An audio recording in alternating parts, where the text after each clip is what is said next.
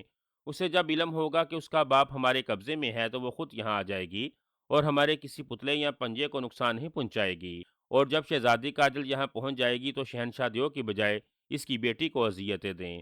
اپنی بیٹی کو تکلیف میں دیکھ کر شہنشاہ دیو آپ کے قدموں میں گر جائے گا اور خود ہی اپنا سینگ اتار کر آپ کے حوالے کر دے گا۔ سرخ بونے نے مشورہ دیتے ہوئے کہا اور تغان جادوگر کی آنکھیں اس کی بات سن کر چمک اٹھیں۔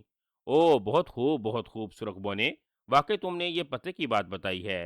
او نہیں، اب دیکھتا ہوں شہنشاہ دیو کس طرح سے اپنے سینگ میرے حوالے نہیں کرتا، تغان جادوگر نے مسرت برے انداز میں کہا۔ اس نے زور سے تالی بجائی، فوراً ہی چند طلسمی پتلے نمودار ہوئے۔ انہوں نے جھک کر مؤدبانہ انداز میں تغان جادوگر کو سلام کیا۔ تغان جادوگر انہیں شہزادی کاجل کے بارے میں ہدایت دینے لگا۔ تغان جادوگر کی ہدایت پا کر طلسمی پتلے وہاں سے غائب ہو گئے۔ عین اسی وقت سرخ بونا تغان جادوگر کے سر پر زور سے اچھلا۔ اس کے اچھلنے کی وجہ سے اس کے پنجے تغان جادوگر کے سر پر چبھے تو اس کے منہ سے سسکاری نکل گئی۔ سرخ بونے، تغان جادوگر غصے سے چلایا۔ آقا، خطرہ، سرخ بونے کے منہ سے خوف بھرے انداز میں نکلا۔ خطرہ؟ کیسا خطرہ؟ تغان جادوگر نے حیرت کے عالم میں کہا۔ آقا، میں اور میری ریاست کا مقدس لی کا دیوتا کا سنہرا جوتا خطرے میں ہے۔ ہمارے دیس میں کوئی آدمزاد داخل ہوا ہے۔ اگر اس نے سنہرے جوتے کو حاصل کر لیا تو؟ او آقا، میں سرخ ریاست میں جا رہا ہوں۔ میں سرخ بونے نے انتہائی گھبرائے ہوئے لہجے میں کہا۔ دوسرے ہی لمحے وہ زور سے اچھلا اور پھر روشنی کا ایک گولا سا بن کر تیزی سے اڑتا ہوا ایک دیوار میں جذب ہو کر غائب ہو گیا۔ تغان جادوگر اسے حیرت کے عالم میں آوازیں دیتا رہا۔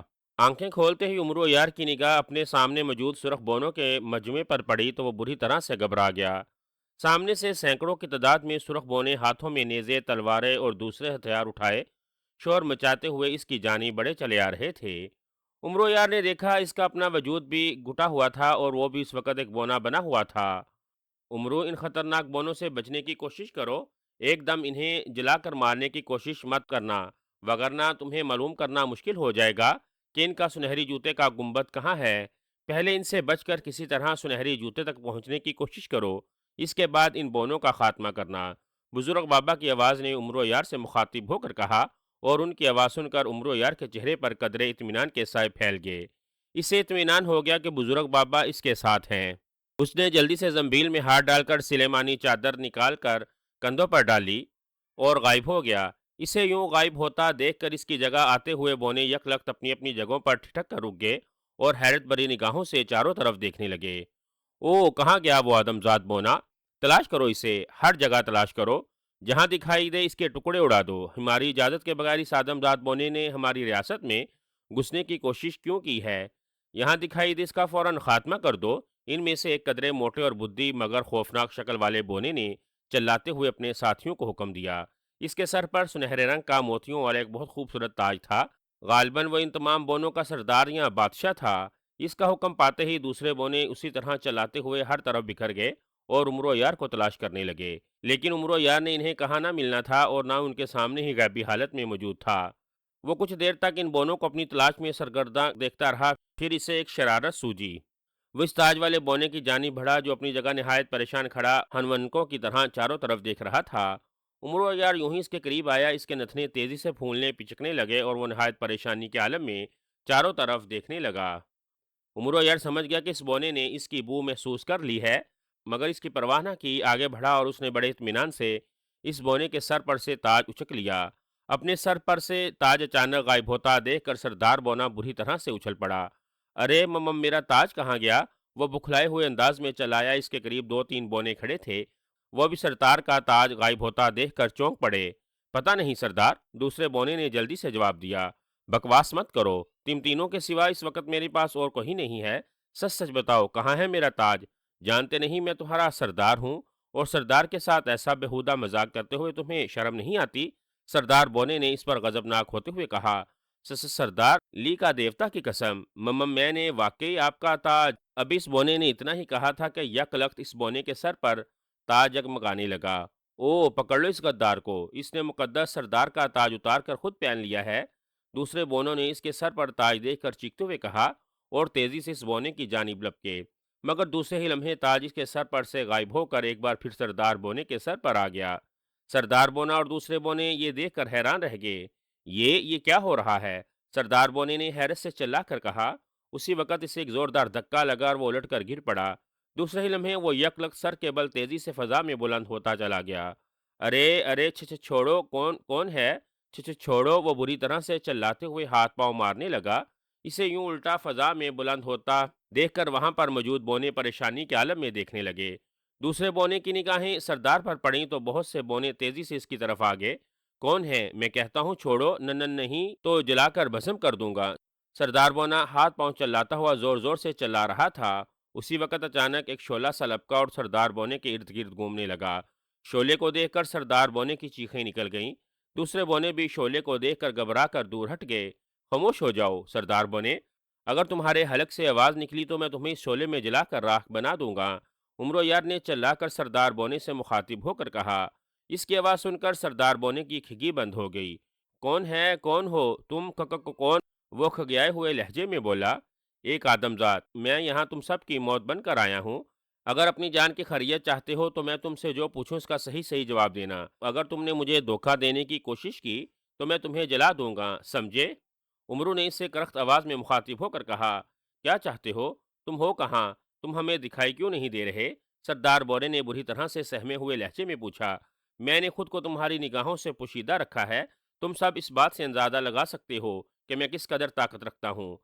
میرے پاس اتنی بڑی طاقت ہے کہ میں تم سب کو ایک ایک کر کے تم پر آگ پھینک کر جلا کر بھسم کر سکتا ہوں، مگر مجھے تم سے کوئی دشمنی نہیں۔ میں خواہ خواہ کا خون خرابہ نہیں کرنا چاہتا۔ میں تم سے صرف ایک چیز کا سوال پوچھوں گا اور اس کو حاصل کر کے یہاں سے چپ چاپ واپس چلا جاؤں گا۔ اگر تم نے مجھے اس چیز کا پتہ نہ بتایا تو تب میں تم میں سے کسی کو نہیں چھوڑوں گا، کیونکہ مجھے علم ہے کہ تم آدم خور بونے ہو۔ تم انسانی بستیوں میں جا کر انسانوں کو اٹھا لاتے ہو اور انہیں مار کر کھا جاتے ہو۔ مجھے چاہیے کہ تم جیسے بد فطرت ظالم اور آدم خور بونوں کا خاتمہ کر دوں، مگر میں ایسا اس وقت تک نہیں کروں گا جب تک کہ تم لوگ اس چیز کا پتہ نہیں بتلا دیتے۔ عمر یار نے سنجیدہ لہجے میں کہا۔ اوہ، وہ کون سی چیز ہے؟ ایک دوسرے بونے نے بڑے گھبرائے ہوئے انداز میں پوچھا۔ اسی اثنا میں تقریباً سارے بونے الٹے لٹکے ہوئے سردار بونے کے گرد جمع ہو گئے تھے۔ وہ عمرو اور سردار بونے کی باتیں سن رہے تھے۔ عمرو یار نے غیبی حالت میں سردار بونے کو پکڑ کر الٹا لٹکا رکھا تھا اور اس کے دوسرے ہاتھ میں ایک چھوٹی سی مشعل روشن تھی جس کا صرف شعلہ سا ان بونوں کو دکھائی دے رہا تھا۔ سنہری جوتا، میں یہاں سنہری جوتے کی تلاش میں آیا ہوں، عمرو نے جلدی سے کہا۔ اس کی بات سن کر وہاں پر موجود تمام بونے بری طرح سے اچھل پڑے۔ ان کے چہرے غصے سے بگڑ گئے۔ کیا کہا؟ لی کا دیوتا کا مقدس جوتا؟ او، تم آدم ذات ہمارے مقدس جوتے کے بارے میں کیسے جانتے ہو؟ سردار بونے نے بری طرح سے چونکتے ہوئے کہا۔ ساتھ ہی عمرو یار کو زبردست جھٹکا لگا۔ دوسرے لمحے سردار بونا اس کے ہاتھ سے چھوٹ کر نیچے گر گیا۔ جھٹکا لگنے کی وجہ سے عمرو یار بری طرح سے لڑکھڑایا اور الٹ کر گر پڑا۔ گرنے کی وجہ سے سلیمانی چادر اس کے کندھوں سے کھل کر نیچے گر گئی اور وہ دوسرے ہی لمحے ظاہر ہو گیا۔ اسے ظاہر ہوتا دیکھ کر بونے بجلی کسی تیزی سے اس کی جانب لپکے، مگر وہ عمرو ہی کیا جو آسانی سے ان کے ہتھے چڑھ جاتا۔ وہ بجلی کسی تیزی سے اٹھا اور نہایت برق رفتاری سے بونوں کی مخالف سمت بھاگ اٹھا۔ اسے بھاگتا دیکھ کر بونے ایک بار پھر بری طرح سے چیختے ہوئے دھاڑے مارتے اس کی جانب لپکے۔ ساتھ ہی انہوں نے عمرو پر نیزوں اور تیروں کی بارش کر دی۔ نیزے اور تیر عمرو کے ارد گرد گر رہے تھے اور عمرو یار جان توڑ کر لہراتا ہوا بھاگ رہا تھا۔ اچانک وہ ٹھٹک گیا۔ سامنے سے بھی سرخ بونوں کا ایک زبردست بڑا گروہ بھاگتا ہوا اس کی جانب آ رہا تھا۔ عمرو یار انہیں دیکھ کر دوسری طرف مڑا، مگر کچھ دور بھاگنے کے بعد اسے ایک بار پھر اپنا راستہ بدلنا پڑا، کیونکہ اس طرف سے بھی ہزاروں بونے اس کی موت بن کر اس کی طرف آ رہے تھے۔ کچھ ہی دیر میں عمرو یار کو ان بونوں نے چاروں طرف سے گھیر لیا۔ عمرو یار ایک لمحے کے لیے جم غفیر کو دیکھ کر پریشان ہوا، پھر اس کے چہرے پر مسکراہٹ ابھر آئی۔ اس نے جلدی سے زنبیل کا رخ ان کی جانب کیا۔ چل میری زنبیل میں۔ اس کے منہ سے ابھی اتنے الفاظ نکلے تھے کہ اچانک جیسے بونے کسی طوفان کی زد میں آ گئے ہوں۔ انہیں زوردار جھٹکے لگے اور وہ اچھل اچھل کر عمرو کے زنبیل میں منتقل ہونے لگے۔ اپنے ساتھیوں کو اس طرح غائب ہوتا دیکھ کر دوسرے بونوں کے ہوش اڑ گئے۔ انہوں نے پلٹ کر بھاگنے اور عمرو پر تلسم چلانے کی کوشش کی، مگر زنبیل نے ان کی ایک بھی نہ چلنے دی۔ بونے اچھل اچھل کر زنبیل میں گرتے چلے گئے۔ کچھ ہی دیر میں وہاں ایک بھی بونا بھی موجود نہ تھا۔ سب کے سب زنبیل میں قید ہو چکے تھے۔ انہیں زنبیل میں قید کر کے عمرو نے اطمینان بھرے انداز میں ہاتھ جاڑے اور نہایت اطمینان سے ایک طرف بڑھتا چلا گیا۔ کچھ دور چلنے کے بعد بونوں کی بستی آ گئی۔ انسانی بستیوں کی طرح گلی کوچے اور مکانات بنے ہوئے تھے۔ وہاں پر اس وقت ایک بونا بھی دکھائی نہیں دے رہا تھا۔ عمرو یار ہر طرف بازاروں میں گھومتا رہا۔ بونوں کے گھروں اور دکانوں سے اسے بے پناہ سونے کے ڈھیر، ہیرے جواہرات دکھائی دیے۔ عمرو یار انہیں اٹھا کر اپنی زنبیل میں ڈالتا رہا، ساتھ ساتھ وہ ہر طرف چکمگاگ پتھر کی مدد سے آگ لگاتا جا رہا تھا۔ اور جب اس نے بونوں کی ساری بستی میں آگ لگا دی تو وہ ایک میدان میں آ کر کھڑا ہو گیا۔ پھر اس نے زنبیل کھولی اور زنبیل کو حکم دیا، زنبیل سے سردار بونا باہر آئے۔ اب اس نے اتنا ہی کہا تھا کہ سردار بونا لڑکھیاں کھاتا ہوا زنبیل سے باہر آ کر زمین پر گر پڑا، مگر گرتے ہی وہ نہایت تیز رفتاری سے اٹھا اور پھر یوں ہی اس کی نظر بستی پر پڑی، وہ بری طرح سے اچھل پڑا اور پھٹی پھٹی نگاہوں سے بستی میں لگی آگ دیکھنے لگا۔ اس کے چہرے پر بلا کا خوف طاری تھا۔ یہ کیسے ہو گیا؟ بستی کو آگ کیسے لگ گئی؟ اس کے حلق سے انتہائی خوف زدہ انداز میں نکلا۔ تمہاری بستی کو میں نے آگ لگائی ہے، عمرو یار نے اس سے مخاطب ہو کر کہا۔ اس کی آواز سن کر سردار بونا تیزی سے اس کی جانب مڑا۔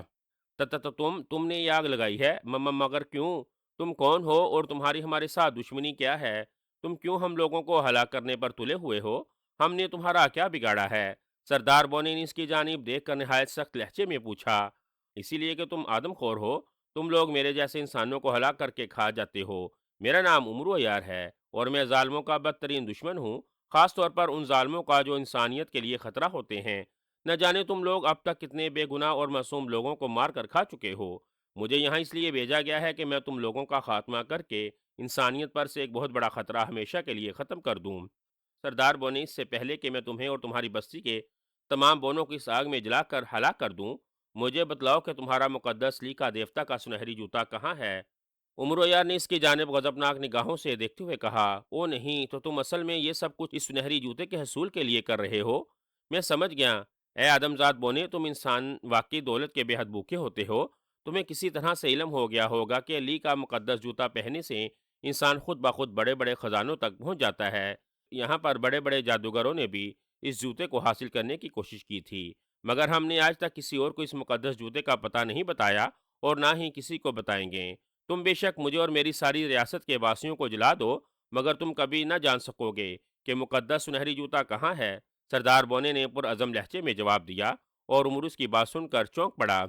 او، تو اس جوتے میں یہ خوبی بھی موجود ہے، مگر یہ بات بابا نے مجھے کیوں نہ بتائی؟ عمرو نے حیرانی سے سوچا، اور پھر اس سے قبل کہ عمرو یار کچھ سمجھتا، بونا یک لک زور سے اچھلا اور عمرو یار کی نگاہوں سے فوراً غائب ہو گیا۔ عمرو یار اسے غائب ہوتا دیکھ کر بکھلا گیا۔ تم نے ان بونوں کو چھیڑ کر بہت بڑی غلطی کی ہے عمرو۔ میں تو تمہیں بہت چالاک اور ہوشیار سمجھتا تھا، مگر تم نے نہ ہی عقل سے کام لیا اور نہ ہی تم نے یہاں اپنی عیاری دکھائی۔ تم نے خوام خواہ ان بونوں کو اپنی زنبیل میں قید کر لیا ہے۔ اب بونوں کا سردار سنہری جوتا لے کر یہاں سے غائب ہو چکا ہے۔ اس نے تغان جادوگر کے سرخ بونے کو اطلاع دے دی ہے۔ اب وہ سنہرا جوتا اس کے حوالے کر دے گا۔ تم اگر تھوڑی سی ہمت کرتے تو عیاری کے ساتھ ان سے سنہری جوتے کا پتہ پوچھے بغیر اور میرے دیے ہوئے رومال کی مدد کے بغیر ان کی بستی جلا دی۔ اب تمہاری زنبیل بھی ان بونوں کو قید نہیں رکھ سکتی۔ دیکھو، تمہاری زنبیل میں سوراخ ہو گیا ہے اور اس میں سے بونے نکلے جا رہے ہیں۔ یہ سب کچھ تمہاری ذرا سی بھول کا نتیجہ ہے۔ بزرگ بابا کی افسردہ آواز عمرو یار کی سماعت سے ٹکرائی اور عمرو گھبرا کر زنبیل کی جانب دیکھنے لگا۔ واقعی زنبیل میں ایک بڑا سا سوراخ نظر آ رہا تھا اور اس میں سے سرخ بونے تیزی سے نکل رہے تھے، اور یوں ہی سوراخ سے کوئی بونا نکلتا فوراً غائب ہو جاتا۔ ٹھیک یہی وہ لمحہ تھا جب عمرو کو ایک زوردار جھٹکا لگا اور وہ الٹ کر گر پڑا۔ ساتھ ہی اس کی آنکھوں کے سامنے جیسے اندھیرے کی چادر تن گئی ہو۔ اس نے سر جھٹک کر اندھیرا دور کرنے کی کوشش کی، مگر کامیاب نہ ہو سکا۔ کافی دیر تک وہ یوں ہی سر جھٹکتا رہا۔ آخر کار اس کی آنکھیں دوبارہ دیکھنے کے قابل ہوئیں تو اس نے خود کو بدلے ہوئے ماحول میں پایا۔ وہ اس وقت شہزادی کاجل کے محل میں کھڑا تھا۔ اس کے قریب وہی سبز پوش بزرگ کھڑے نہایت پریشانی کے عالم میں اس کی جانب دیکھ رہے تھے۔ او بزرگ بابا، آپ؟ بابا یہ سب؟ عمرو نے کچھ کہنا چاہا، مگر بزرگ بابا نے ہاتھ اٹھا کر اسے خاموش رہنے کا اشارہ کیا اور عمرو چپ ہو گیا۔ تم سے بہت بڑی بھول ہوئی عمرو۔ اگر تم ذرا سی عقل مندی سے کام لیتے اور کسی طرح سنہری جوتا حاصل کر لیتے تو سرخ بونوں کو ہلاک کرنا نہایت آسان ہو جاتا، اور تم میرے رومال کی مدد سے آسانی سے ان کے ساتھ ان کی بستی اور بونوں کو ہلاک کر سکتے تھے۔ مگر تم نے نہایت بے وقوفی کا مظاہرہ کیا۔ جو کام آسان تھا تم نے اسے بگاڑ کر سخت مشکل کر دیا ہے۔ بزرگ بابا نے نہایت پریشان لہجے میں کہا، اور عمر ان کی بات سن کر خود بھی پریشان ہو گیا۔ مجھے معاف کر دیجئے بابا، اصل میں بونوں کو اپنے سامنے دیکھ کر پریشان ہو گیا تھا۔ میں اپنی بیگم کی وجہ سے سخت پریشان تھا۔ میری سمجھ میں کچھ نہیں آ رہا تھا کہ میں کیا کروں تو کیا نہ کروں۔ عمرو نے پیشانی پر زور سے ہاتھ مار کر کہا۔ وہ بونے کی بجائے اپنی اصلی حالت میں آ گیا تھا۔ بہرحال ہم تمہیں تغان جادوگر اور سرخ بونے سے اس کے محل میں براہ راست ٹکر لینا ہوگی۔ تمہیں یہ بھی بتلا دوں کہ اس وقت شہنشاہ دیو اور اس کی بیٹی شہزادی کاجل بھی تغان جادوگر کے قبضے میں ہیں۔ اب تمہیں اپنی بیگم کے ساتھ شہزادی کاجل اور شہنشاہ دیو کو بھی آزاد کرانا ہے، بزرگ بابا نے نہایت سنجیدگی سے کہا، اور عمرو ان کی بات سن کر پریشان ہو گیا۔ اوہ، یہ تو بہت برا ہوا، مگر یہ سب کچھ ہوا کیسے؟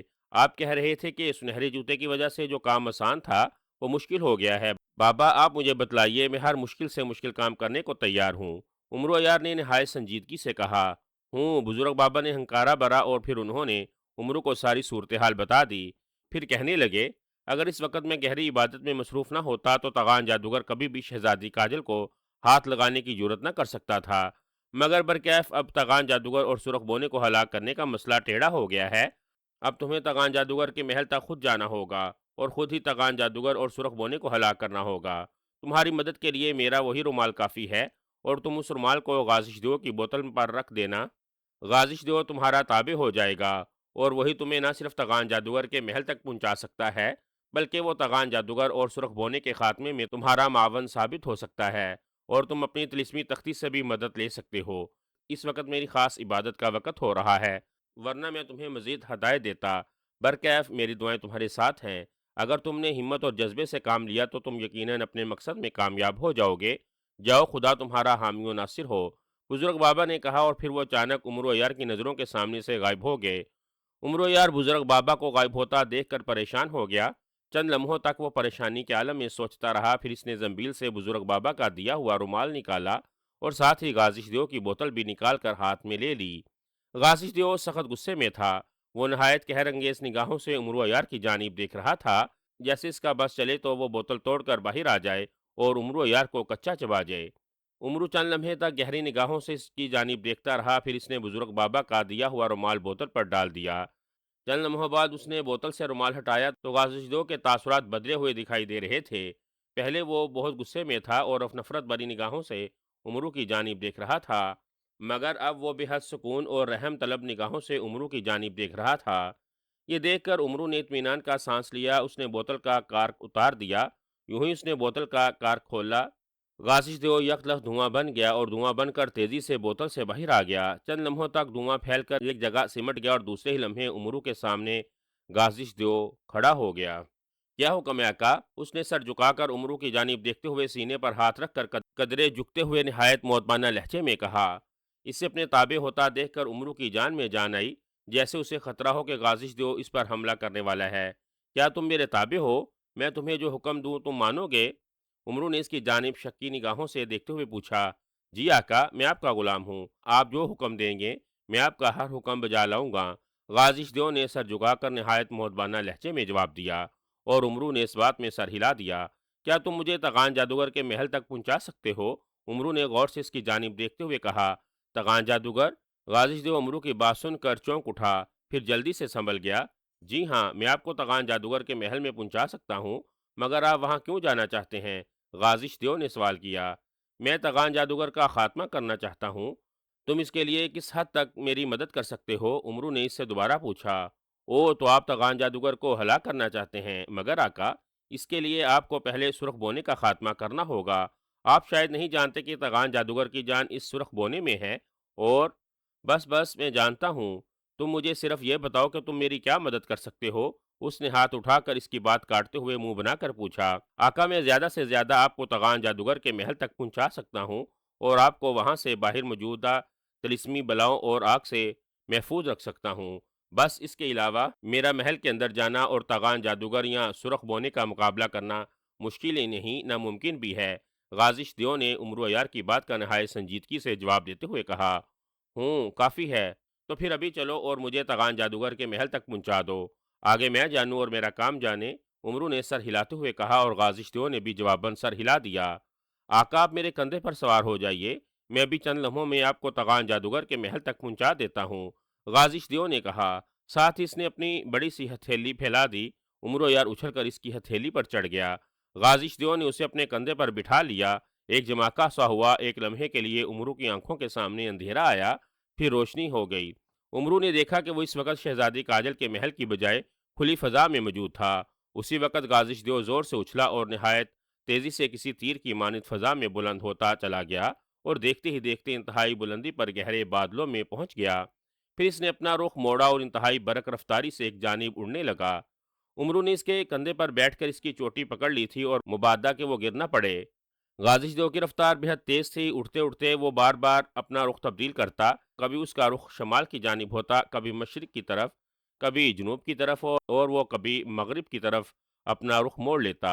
اس طرح اڑتے ہوئے سے کئی گھنٹے گزر گئے۔ عمرو یار اس کے کندھے پر بیٹھا بیٹھا بری طرح سے تھک گیا تھا، مگر سفر تھا کہ ختم ہونے کا نام ہی نہ لے رہا تھا۔ او نہیں، آخر یہ سفر وہ کتنا طویل ہے؟ عمرو نے جھنجھلا کر غازش دیو سے مخاطب ہو کر پوچھا۔ بس بس، صرف چند ہی لمحوں میں ہمارا سفر ختم ہونے والا ہے آقا، آپ ہوشیار رہیے۔ تغان جادوگر کے محل کے باہر موجود شیطانی بلاؤں کو ہماری آمد کی اطلاع مل چکی ہے، اور وہ کسی بھی لمحے ہم پر حملہ کر سکتی ہیں۔ غازش دیو نے عمرو کو خبردار کرتے ہوئے کہا۔ او، تو مجھے کیا کرنا چاہیے؟ اس کی بات سن کر عمرو نے پریشان ہوتے ہوئے پوچھا۔ میں اس سلسلے میں کیا کہہ سکتا ہوں؟ اپنی حفاظت کا بندوبست آپ کو خود کرنا ہوگا آقا۔ میں آپ کو غیبی محل تک پہنچا کر واپس چلا جاؤں گا، کیونکہ مجھے صرف اس حد تک اجازت ہے، اس کے علاوہ میں آپ کی اور کوئی مدد نہیں کر سکتا، غازش دیو نے صاف لہجے میں جواب دیتے ہوئے کہا، اور عمرو اس کی بات سن کر ہونٹ بھینچ کر رہ گیا۔ کچھ دیر اڑنے کے بعد غازش دیو رک گیا۔ آقا، وہ سامنے آپ سرخ بادلوں کا جمگٹا دیکھ رہے ہیں نا؟ تغان جادوگر کا غیبی محل انہی سرخ بادلوں کے درمیان میں ہے۔ آپ ان سرخ بادلوں کو عام بادل نہ سمجھے، یہ اصل میں کئی برسوں سے لگی ہوئی آگ ہے، آپ کو اس کی تپش یہیں سے محسوس کر سکتے ہیں۔ اول تو ان سرخ بادلوں کو عبور کرنا ہی ناممکن ہے، دوسرا تغان جادوگر کے محل کی حفاظت کا جو بندوبست کر رکھا ہے اسے شہنشاہ جیسا طاقتور دیو بھی نہیں توڑ سکا۔ آپ تو پھر ایک معمولی انسان ہیں۔ میرا مخلصانہ مشورہ مانیں اور تغان جادوگر کی ہلاکت کا خیال ذہن سے نکال دیں اور یہاں سے واپس چلے جائیں۔ آپ حکم دیں، میں آپ کو ابھی واپس آپ کے گھر پہنچا دیتا ہوں، غازش دیو نے جلدی جلدی سے جواب دیتے ہوئے کہا۔ تم اپنا مشورہ اپنے پاس رکھو، میں یہاں تغان جادوگر اور سرخ بونے کی موت بن کر آیا ہوں۔ جب تک میں ان دونوں کو ہلاک نہ کر لوں گا تب تک میں یہاں سے واپس نہیں جاؤں گا۔ عمرو نے اس کی جانب دیکھ کر منہ بناتے ہوئے کہا، جیسے آپ کی مرضی۔ گازش دیو نے کندھے اچکائے۔ این اسی وقت اس کے قریب چند بار بجلی چمکی اور دوسرے ہی لمحے اس کے قریب نہایت بھیانک چہروں والی اور کئی ہاتھوں والی بلائیں نمودار ہوئیں۔ ان بلاؤں کے ہر ہاتھ میں کوئی نہ کوئی ہتھیار تھا، کسی ہاتھ میں تلوار، کسی میں نیزہ، کسی میں گوس اور کسی میں خنجر۔ وہ نہایت خوفناک انداز میں چیخیں اور بجلی کسی تیزی سے ان کی جانب لپکیں۔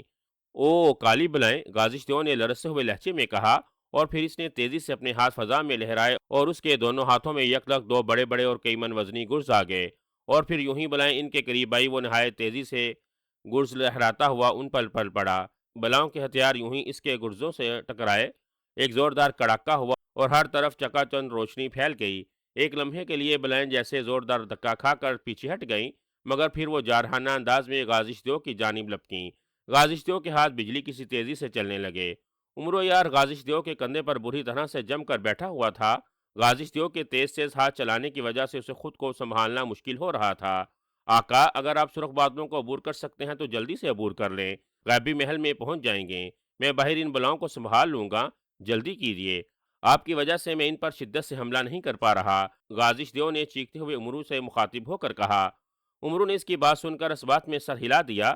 اس نے زنبیل سے جلدی سے سنہری چپڑیں نکال کر پاؤں میں پہن لی اور سلیمانی چادر نکال کر کندھوں پر اوڑھ لی۔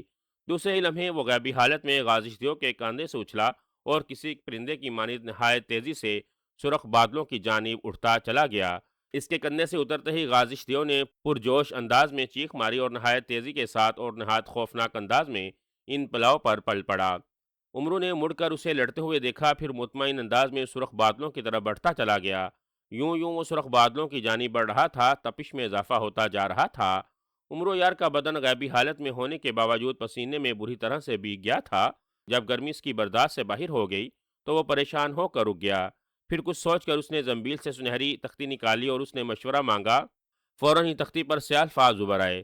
عمری اس آگ سے بچنے کے لیے تمہیں بزرگ بابا کا دیا ہوا رومال سر پر باندھ لینا چاہیے۔ جو چاندی کی تاغان شاہ کی دی ہوئی گولی ہے استعمال کرو، اس آگ سے محفوظ رہو گے۔ تاغان شاہ کی گولی؟ او واقعی مجھے تو اس کا خیال ہی نہیں رہا، عمرو نے مسربر انداز میں کہا۔ پھر اس نے جلدی سے سنہری تختی زنبیل میں ڈالی اور پھر اس نے بزرگ بابا کا دیا ہوا رومال نکال کر سر پر باندھا اور زنبیل سے ایک چاندی کی بنی ہوئی گولی نکال کر منہ میں رکھ لی۔ یہ گولی اسے ایک مارکے میں ایک نیک دل پری نے دی تھی۔ اس کی خاصیت بتاتے ہوئے پری نے کہا تھا کہ اسے منہ میں رکھ کر کوئی انسان آگ میں بھی کود جائے تو آگ اس کا بال بیکھا نہیں کر سکے گی، اور واقعی ہوا بھی یہی۔ عمرو نے یوں ہی گولی منہ میں ڈال لی، اس کے بدن کو بے حد ٹھنڈک اور سکون کا احساس ہونے لگا۔ اس نے مطمئن انداز میں سر ہلایا اور نہایت اطمینان بھرے انداز میں سرخ بادلوں کی جانب بڑھتا چلا گیا۔ یوں یوں وہ سرخ بادلوں کے قریب بڑھتا رہا، اس کے ارد گرد سینکڑوں بلائیں نمودار ہوئیں اور بجلی کی لہریں کڑکنے لگیں، مگر بزرگ بابا کے رومال کی وجہ سے نہ ہی کسی بلا نے عمرو عیار کی طرف بڑھنے کی جرت کی اور نہ ہی وہاں چمکنے اور گڑکنے والی بجلی نے اسے جلایا۔ یہاں تک کہ عمرو ان آگ کے بنے ہوئے خوفناک بادلوں میں گھس گیا۔ ایک لمحے کے لیے اس کی آنکھوں کے سامنے تیز سرخ روشنی سی آ گئی، مگر چند ہی لمحوں میں اس کی آنکھیں اعتدال پر آ گئی اور سنہری چپلوں کی وجہ سے وہ آگ میں آگے بڑھتا چلا گیا۔ جب آگ کے بادل ختم ہوئے تو یہ دیکھ کر عمرو پریشان ہو گیا کہ وہ ایک بار پھر کھلے آسمان پر کھڑا تھا۔ غیبی محل کا دور دور تک کوئی وجود دکھائی نہ دے رہا تھا اور وہ پریشانی کے عالم میں پلکیں چپکانے لگا۔ پھر اس نے زنبیل سے دوبارہ سنہری تختی نکال لی اور اس نے محل کے بارے میں معلوم کیا۔ سنہری تختی نے بتایا کہ وہ 7 بار آنکھیں چھپکا کر سامنے کی جانب دیکھے تو اسے غیبی محل دکھائی دے جائے گا۔ عمرو نے ایسا ہی کیا اور پھر واقعی سے ہوا میں معلق ایک بہت بڑا محل دکھائی دینے لگا۔ محل کے ارد گرد نہایت خوفناک اور ڈرانی شکلوں والی بلائیں اور دیو پہرا دے رہے تھے، مگر عمرو چونکہ سلیمانی چادر کی وجہ سے غیبی حالت میں تھا اور اس نے بزرگ بابا کا دیا ہوا رومال سر پر باندھ رکھا تھا، اسی لیے ان بلاؤں اور دیووں نے آنکھیں اٹھا کر بھی عمرو کی جانب نہ دیکھا اور عمرو نہایت اطمینان سے محل کے ایک دروازے سے محل میں داخل ہو گیا۔ مختلف راہداریوں سے ہوتا ہوا وہ ایک بہت بڑے ہال نما کمرے میں آ گیا۔ کمرے میں داخل ہو کر وہ بری طرح سے ٹھٹک گیا۔ کمرے میں ایک بہت بڑی میز نظر آ رہی تھی جس پر 3 چھوٹے چھوٹے پنجرے دکھائی دے رہے تھے۔ ان پنجروں میں سے ایک پنجرے میں اس کی بیوی چاند تارا، دوسرے پنجرے میں شہزادی کاجل اور تیسرے پنجرے میں چند دیو بند دکھائی دے رہے تھے۔ ان پنجروں کے ارد گرد آگ بھڑک رہی تھی۔ آگ کو دیکھ کر اس کی بیگم، شہزادی کاجل اور دیو بری طرح سے چیخ چلا رہے تھے۔ میز کے قریب تغان جادوگر کھڑا ان پنجروں کی جانب دیکھ کر زور زور سے کہکے لگا رہا تھا۔